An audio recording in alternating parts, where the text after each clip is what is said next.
the samurai and the knight, two of the most famous types of warriors in the history of the world. In medieval Japan, the nobles needed warriors to protect them and to fight their battles. The samurai, or bushi, became an elite military class.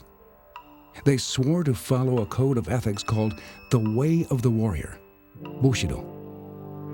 A samurai was supposed to place loyalty to his master above all other things.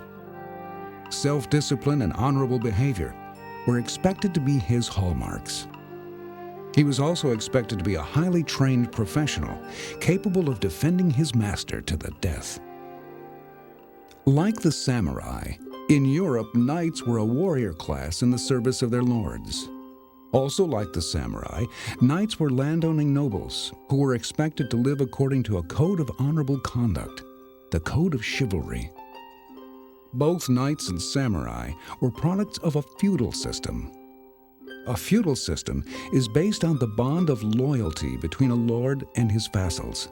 In Europe, the vassals provided their lords with a loyal fighting force, and in return, they were rewarded with land and honors. In Japan, powerful military lords known as daimyo ruled their lands with the help of samurai warriors. The samurai pledged loyalty to their daimyo, and in return they received land and the social status that went with it.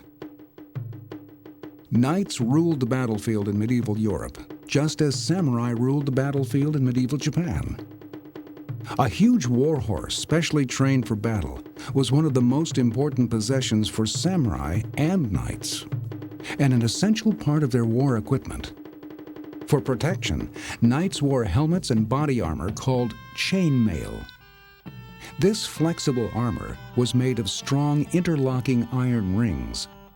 Later, knights also had highly protective armor made of strong metal plates.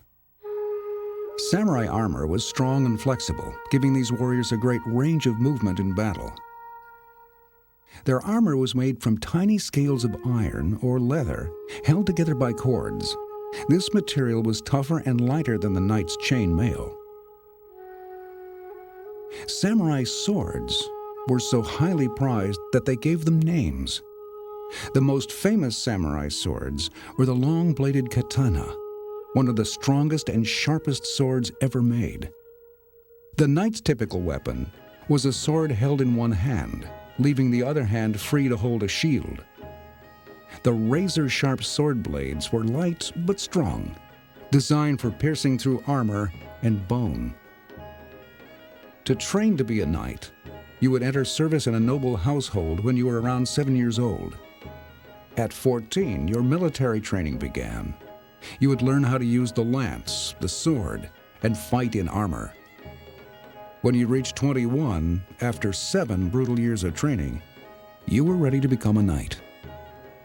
Knights could become powerful and wealthy, acquiring great property, or they could just as easily lose their lives in battle.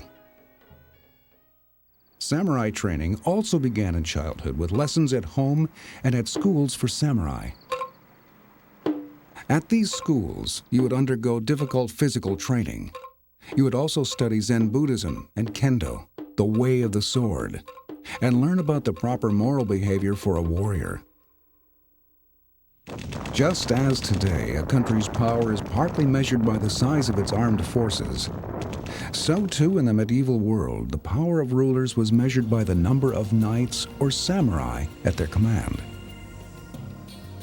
The image of these dedicated soldiers, ready to sacrifice their lives for lord and country, stays with us today, over 500 years since medieval times.